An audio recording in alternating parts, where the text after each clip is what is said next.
got old Grumpy, Both Action Coffee, and Grumpy. Say good morning, Grumpy. Good morning, Grumpy.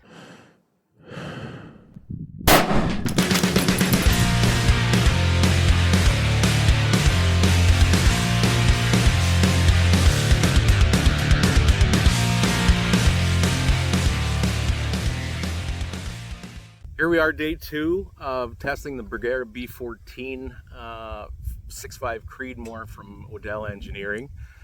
I've swapped out the scope. I'm now using my new Apex Rival.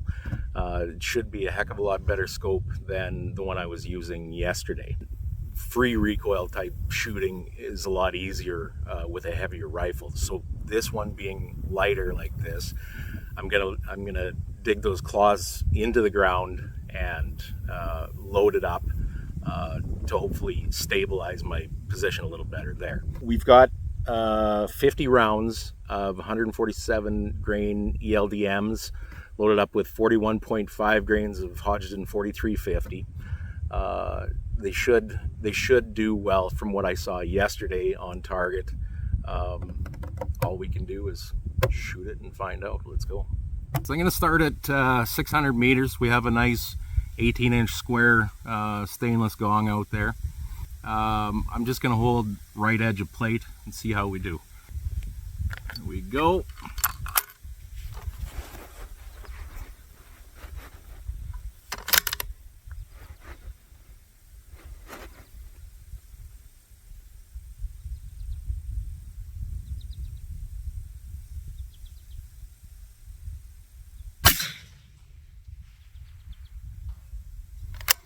Good hit. Let's see if we can do it again.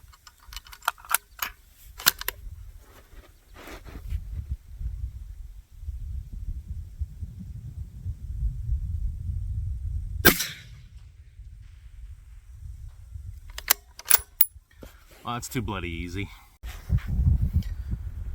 So to say I'm impressed is a bit of an understatement. You just saw first round hit at 600 meters on that 18-inch plate. Beyond that, we have full-size IPSC targets out there. So I put a couple of shots on that 600-meter target and went straight out to 800 meters. First round hit there. 900 meters. First round hit there. The 1,000-meter target is down right now, so I jumped to 1,100.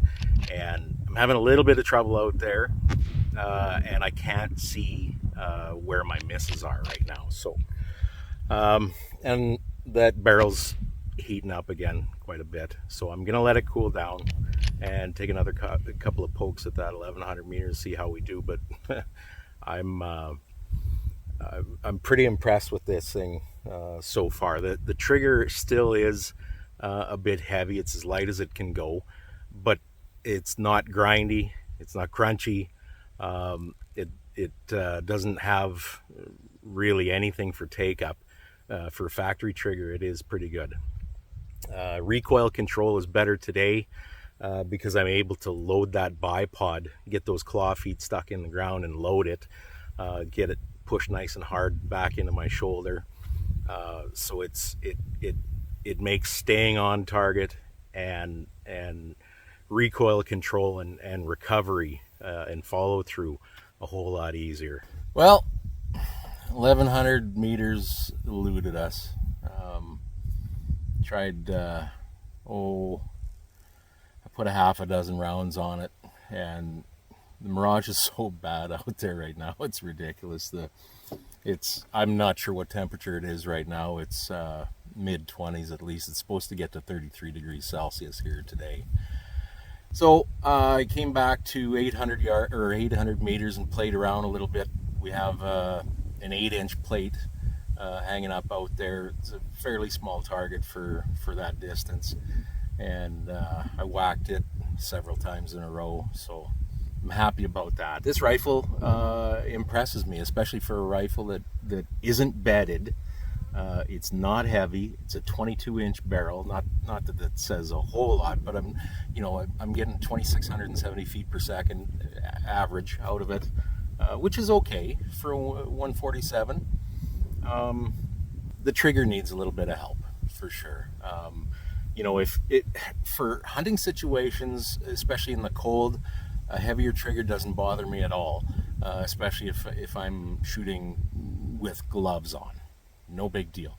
But for fine target work like what I'm trying to do here today, this trigger is not wildly conducive to success in that regard. The other thing with that feed ramp being so short, sort of limiting the length that you can seat your bullets to. It would be nice if the mag length matched the action length, but it's definitely not something I can't work around. Overall, I really like this rifle, actually. I'm looking forward to shooting more. I'm going to shoot another couple of groups just to get off this bench and see what this load will now actually print on paper at 100 meters. Now that we made a slight powder charge change and the overall length change.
Well, there you have it, folks.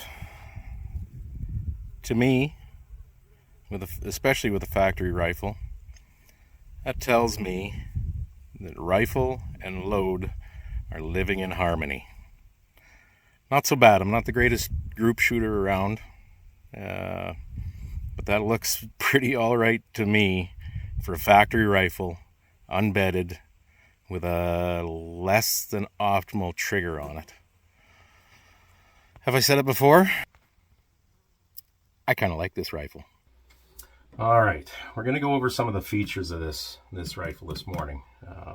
It's early morning. Got up old man early as usual. Got a little Grumpy both action coffee, and Grumpy say good morning, Grumpy. Good morning, Grumpy. And we'll talk about the features of this rifle. So first I want to talk about this stock. It's a polymer stock. It does have a full length, what they call a mini chassis inside the polymer.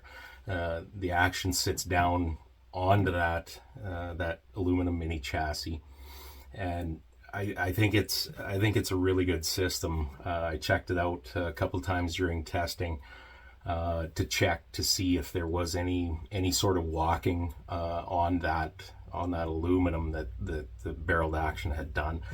There's none, and that shows on paper.